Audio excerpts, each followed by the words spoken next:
Hello friends and my dear students, welcome back to my channel Phoenix Physics.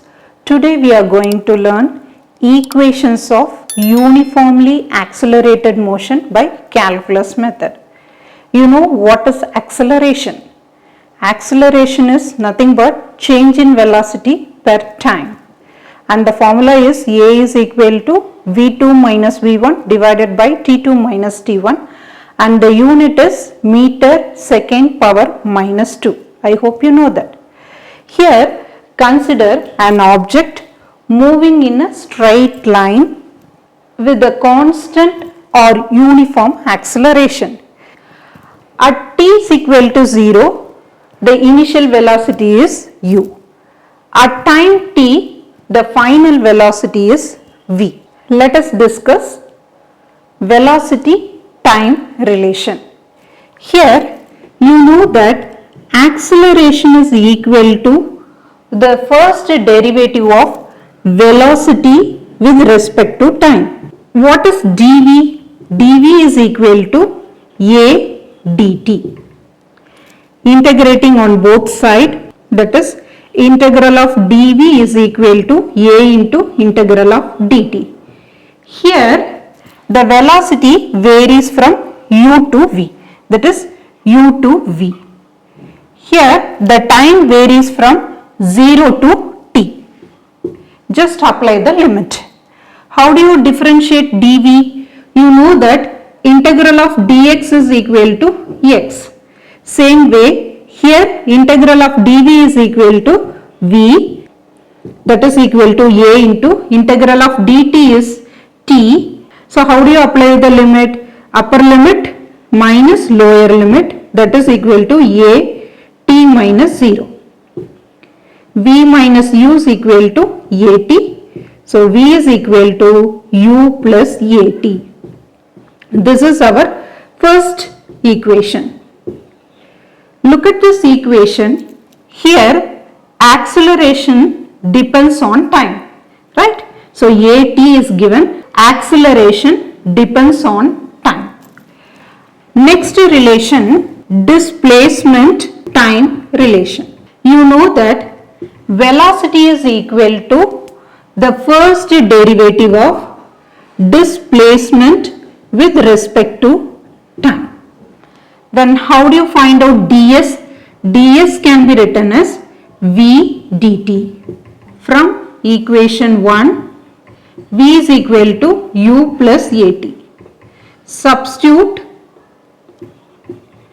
in equation 1a. So ds can be written as u plus at dt. So how do you write this? ds is equal to u dt. Just multiply dt with u plus at term. So u dt plus at dt. Integrating on both sides, that is ds is equal to u integral dt plus a is a constant, integral t dt. The integral of x dx is equal to x square by 2. So here apply the limit. ds varies from 0 to s. dt varies from 0 to t. Here also dt, so it varies from 0 to t. So how do you apply the limit? Here ds, integral of ds will give s 0, that is equal to u t 0 to t plus a. Here t square by 2. Apply the limit t 0. So s minus 0 is equal to ut plus, bring this 2 outside, that is a by 2, here t square. So how do you write s? s can be written as ut plus half a t square. This is our equation 2. Third one is velocity displacement relation. You know that acceleration is equal to the first derivative of velocity with respect to time. Here you multiply and divide with ds like this, ds by ds. The value is same, right? If you cancel this, the value is 1. Now you rearrange this dv by ds into ds by dt. You know that velocity is equal to the first derivative of displacement with respect to time. So instead of ds by dt, you can substitute v. That is dv by ds into v. Here v is a vector quantity. Now how do you find out ds? ds is equal to 1 by a v dv. Now integrating on both sides, integral of ds is equal to 1 by a integral of v dv. Apply the limit. Here ds varies from 0 to s, v dv varies from u to v.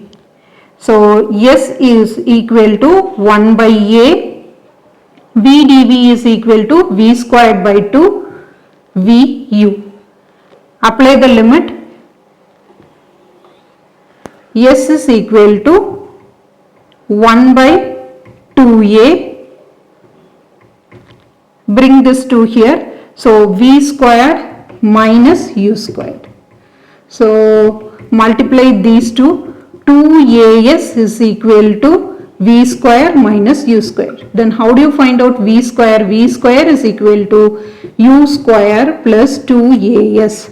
This is our third equation. And we can derive one more equation also, that is displacement s in terms of initial velocity u and final velocity v. From equation 1, v is equal to u plus at. This is our equation 1. Then how do you find out at? At is nothing but v minus u. Right? Then from equation 2, what is our equation 2? S is equal to ut plus half at square. This is our equation 2. Here instead of at, you can substitute v minus u. That is s is equal to ut plus half. At is v minus u. One more t is here. So v minus ut.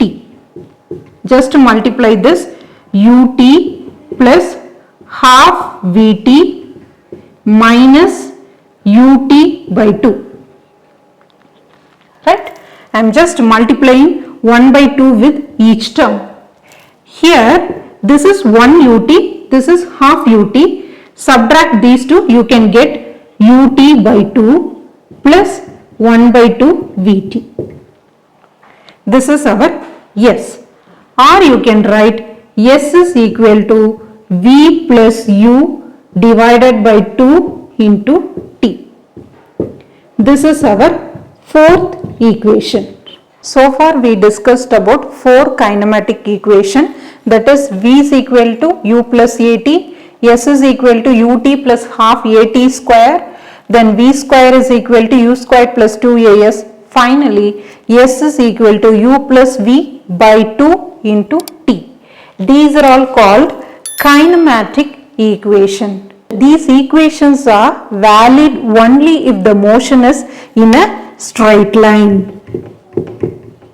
Straight line with constant acceleration. Suppose if you have circular motion or oscillatory motion, means these equations are not valid. I hope this video is useful to you. If you like my video, please share and subscribe my video. Thank you.